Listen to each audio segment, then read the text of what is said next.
अस्सलाम वालेकुम दोस्तों की हाल है थोड़ा होए होए बड़ी गर्मी है तो गर्मी में असी थक गए क्योंकि असी ला रहे हैं फ्रेम सोलर फ्रेम तो यह साड़ी टीम खड़ी है यह मलक मौसम के जेर निगरानी ये सारा काम हो रहा है मौसम होए होए होए बड़ा जोर लग गया यार ओ यार वजनी बड़े हैं वो बड़ी मुश्किल उतारे हैं इतने लाए हैं समी सुना चैन कुप्पी नाल लेना चाहिए सी समान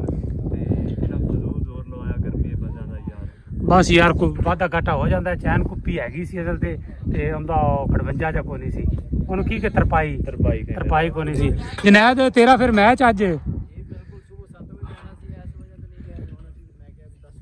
नहीं यार मैच तो की तू लैन जाना आप अज इतने काम करने सोलर पैनल लियाने हैं वो लाने हैं इतने नहावांगे इंजॉय करांगे मैच 12 बजे तेरा की मैच यार हाँ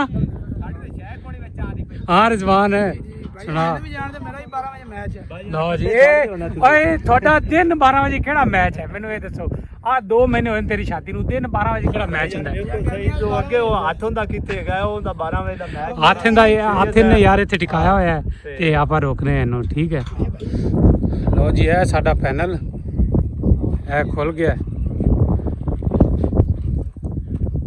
चलो यार फ्रेम बाकी कस लगी आजो यार किवें पै गया जे थानू बोतल पिलाने की हो गया जे आओ आओ आओ तीन चकने तीन बैरंगे फसया हुआ बैरंगे आहो चौके लियाना चौके रगड़ के नहीं लेना चौके लियाना है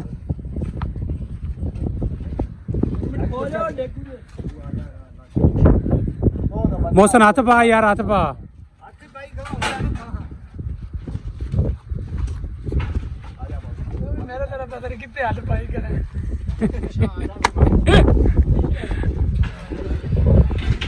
चुको यार बैरंग लग गया बैरंग लग गया है चल आजो आजो आजो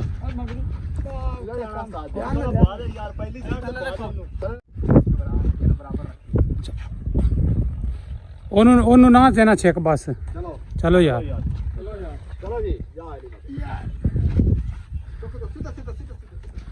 शुरू तो इथू चल खड़ा चल थले लियाओ चल बराबर नहीं चौखा जा रही मौसम है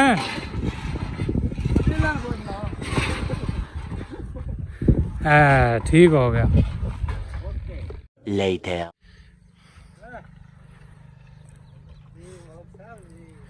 आ जाहिर रक्शे वाला जी साड़ियाँ सोलर पेठा ले आया है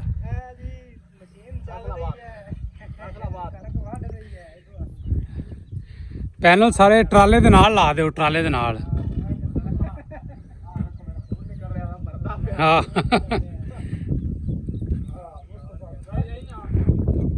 अरे दूजा एक पासा लाना ही ओदे पिछला पासा तारा ना ला ओदे हाँ आए यार थोड़ा पेंट करना है जितों रगड़ा आई ना पेंट उतों उतर गया उसे दोबारा पेंट ब्रश मार देने उस तो बाद इनके उत्ते पैनल जुड़ते जैसे सही है ना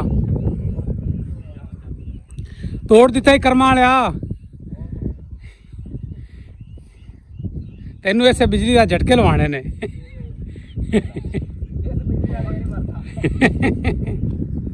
A few moments later. लो जी जनाब फ्रेम साढ़े लग गए ने सोलर पैनल आ गए ने ते ए समीउल्ला पेंट कर रहा सिर्फ उस जगह तू जितों खराशा वगैरह आ गई वाह जी वाह क्या बात है ठीक है बाकी थानू पैनल लगा के सारा चेक करवाने हैं किस तरह का लग रहा है की हिसाब किताब है एक पैनल असी रखे तुसी आ देख सकते हो इहदे नट वगैरह असी ला दिते ने ये रख दिता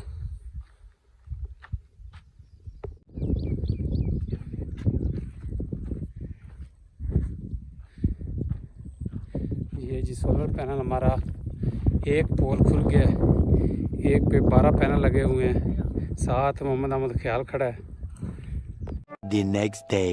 जी दोस्तों आपको बताते चलें कि कल जब हम सोलर प्लेट्स सोलर पैनल और फ्रेम वगैरह यहाँ लगा रहे थे तो शदीद किस्म की आंधी आई। आप जानते हैं कि इस आंधी से काफ़ी नुकसान हुए हैं लोगों के सोलर पैनल वो टूट गए हैं, लोगों की छतें उड़ गई हैं, खंबे गिरे हैं, कारों का नुकसान हुआ है, जानी माली नुकसान हुआ है काफ़ी, आप सब जानते हैं। तो ये जो सामने हमारे पोल खड़ा है ये तो हमने इस तरह बंद कर दिया था और इसके नट बोल्ट्स वगैरह हमने लगा दिए थे, ये महफूज करके हमने इधर खड़ा कर दिया। ये तो हो गया था ओके, इस पे कोई कमी नहीं रह गई थी। जब ये मुकम्मल हो गया उस वक्त हम आए थे दूसरे की जानब, ये देख रहे हैं। तो आपको बताएं कि इसमें इस पैनल में हमने एंगल लगाए थे, उस पैनल में पाइप हैं, आपको पाइप अभी दिखाते हैं। ये देखें ना, ये हमने पाइप लगाए हुए हैं, ठीक है। ये तो पाइप ज़रा मजबूती में, एंगल जो थे उसमें लचक थी, तो जब आंधी आई है तो वो एंगल नीचे गिर गए, जिससे हमारे 2 पैनल भी टूट गए थे। तो वो एंगल नाकाम हुए, बुरी तरह नाकाम साबित हुए, पिट गए हैं। तो वो एंगल जो टूटे हुए थे वो हम वापस ले गए हैं। अभी हम पाइप लेके आए हैं, वो बनवा रहे हैं, तो 1-2 दिनों तक वो भी लग जाएंगे। उसमें हम सोलर पैनल लगा के अपनी मोटर चला देंगे। तो ये अच्छा हुआ है कि चलाने से पहले ही हमें अंदाज़ा हो गया जब आंधी आई है कि ये हमारे जो एंगल है ना ये कामयाब नहीं है। पाइप कामयाब थे, तो हमसे गलती हुई है, मिस्त्री से भी कुछ गलती हुई है, कुछ मुझसे गलती हुई है कि हम वो एंगल लेके आए हैं, वो कामयाब नहीं हुए। उसमें लचक बहुत थी, झोल बहुत था, वो वज़न बर्दाश्त नहीं कर रहा था पैनलों का, वो जो एंगल थे। तो वो हमने चेंज कर दिए। बर वक्त हमें मालूम हो गया, कम नुकसान में, बाद में ज़्यादा नुकसान होता तो और बुरा होता। कम नुकसान में हमें चलो मालूम हो गया, हम वो फ़ौरन चेंज कर रहे हैं। अभी पाइप बन जाएंगे तो दोबारा इसमें आके हम लगाएंगे, दोबारा इसमें पैनल हम फिक्स करेंगे। उसके बाद हम इंशाल्लाह अपना कनेक्शन जारी करेंगे, स्टार्ट करेंगे। तो 2 दिन और लग जाएंगे तकरीबन। तो हमें ये अंदाज़ा हो गया कि अगर कोई दोस्त बनवाना चाहे तो वो जिस तरह पाइप लगे हुए हैं बेहतरीन कंडीशन है, हम आपको खोल के भी दिखाएंगे, बेहतरीन कंडीशन है, बेहतरीन हालत है, मजबूत खड़े हैं। तो इसमें एंगल लगा दिए थे जो कि हमारी गलती है और उसका खमियाजा हमें भुगतना पड़ा। वो नीचे गिरे हैं, 2 पैनल टूट गए थे, फिर हम पैनल घर ले गए हैं और एंगल हमने वापस किए हैं और हम पाइप लेके आए हैं। अब मिस्त्री 2 दिन तक बना देगा, फिर वो इधर लगा के आपको दिखाएंगे मोटर। तो ये छोटा सा व्लॉग, उम्मीद करते हैं आपको पसंद आया होगा। अगर पसंद आया तो वीडियो को लाइक करें, वीडियो को शेयर करें और चैनल ज़रूर सब्सक्राइब करें। बाकी इंशाल्लाह आपको एक ख़ास वीडियो में जो सिर्फ हम अपने इस स्टैंड पे बनाएंगे, उसमें आपको बताएंगे हमने किस किस चीज़ का इस्तेमाल किया है, कितने में हमें ये एक स्टैंड पड़ा है, कितनी कॉस्ट आई है, वो एक अलग व्लॉग में बनाएंगे। आप सब देखने वालों का बहुत शुक्रिया। अल्लाह हाफिज़।